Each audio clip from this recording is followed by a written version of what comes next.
A 15-year-old girl left the house on a bicycle and disappeared. The next day she was found in a field, and the police began to search for the perpetrator. But they didn't have a single clue, and this case froze for many years. Investigators never stopped looking for the killer, and only 49 years later finally called his name. Julian Hanson was born in 1957 in a suburb of Chicago called Napierville. This place was famous for a quiet and safe life away from the hustle and bustle of the city. She had a big and friendly family, loving parents, an older sister and a younger brother. The girl loved to sing very much. She was in the music group of her school and the local choir. She also attended Sunday school at the church every weekend. On the 7th of July, 1972, when the girl was 15 years old, she was going to attend a baseball game in which her younger brother took part. Julie took his bike from home and drove to the stadium, which was only a few kilometers away. But she never showed up there, and by evening she hadn't returned home. Her parents were away at the time and were going to arrive in a few days. Julia, her brother, was looked after by her older sister Jill, who was 18 at the time. But for some reason, she didn't notice Julie's absence until the next day. Perhaps the sister thought that the girl was in her room or stayed the night with a friend. In those years, people were much less afraid that something bad could happen to their loved ones, since the number of crimes was much lower than now. In addition, Naperville was famous for its extremely low crime rate. It was a quiet, friendly community. On the 8th of July, my sister sounded the alarm, because Julia never showed up at home. She called her friends, but no one saw her. Then Jill decided to go to the police. They started searching for the girl, and soon dozens of volunteers from among local residents joined them. Together they combed through the proposed route Julia was supposed to take to the stadium. A few hours later, the police found her bike. He was lying on the side of the road in the middle of the road. There were no traces of the girl nearby. The search was focused in this area, and soon they were waiting for a terrible find. They found Julie's body in a field, just a few dozen meters from her bike. She was lying about 1.5 kilometers from her own house. In those years, this area was not so densely built up with residential buildings, and most of it was occupied by corn fields with high vegetation. Medical experts have determined that Julie received 36 blows with a sharp object and was subjected to violence. They also managed to find traces of the alleged killer's semen on the victim's clothes. It was only in the 70s that this evidence could not help them in any way. DNA analysis began to be actively used in criminology only 2 decades later, but experts still kept the sample and sent it to the laboratory for storage. There was not a single clue at the crime scene, so detectives had to look for the killer blindly. They immediately decided to hide from the public the fact that the girl had been abused. Investigators often use this technique, as it could be used to figure out the culprit. Only a murderer can know such details. There is a chance that he will let it slip during an interrogation or in a personal conversation. Detectives tried to find witnesses, looked closely at suspicious individuals with a criminal history in the district, but they could not get any leads. As a result, they very quickly found themselves at a dead end. A serious clue appeared only 20 years later, in 1992. Then the police arrested Morris' 42-year-old manager on charges of murdering another young girl. In 1973, the body of 16-year-old Roberta Anderson was found in the town of Asvega, located just 17 kilometers from Naperville.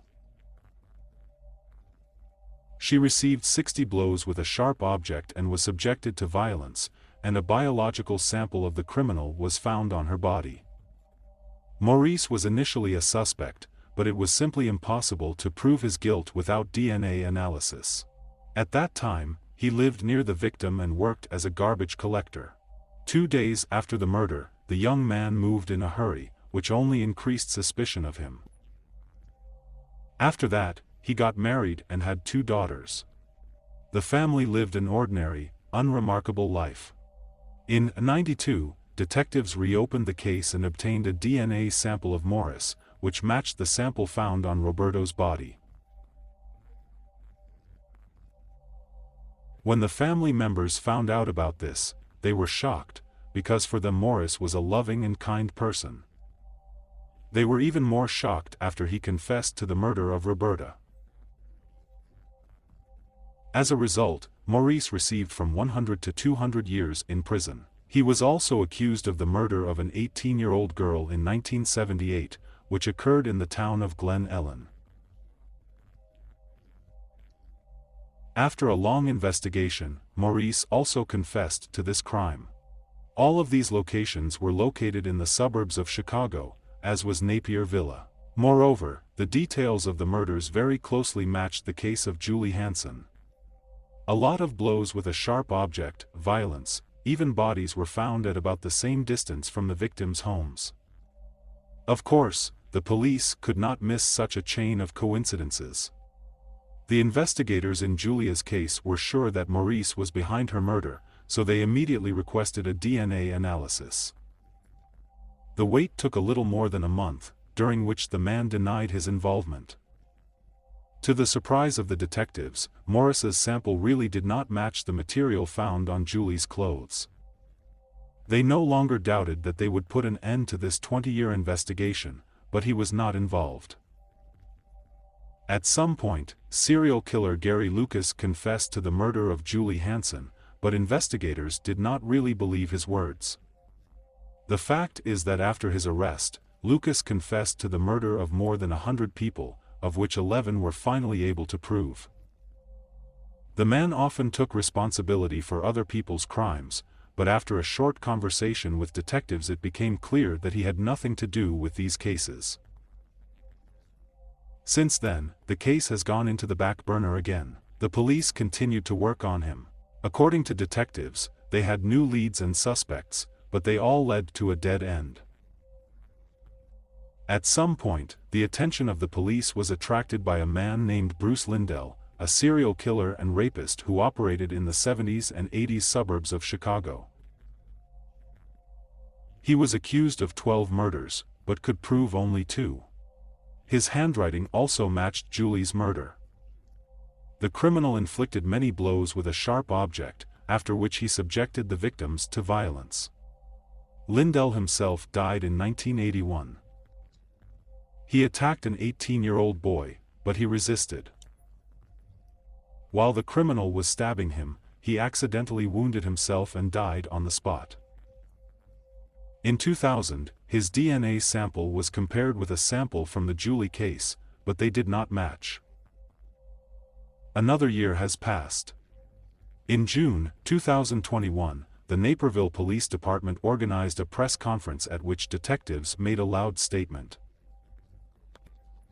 49 years later, they found Julie Hansen's killer.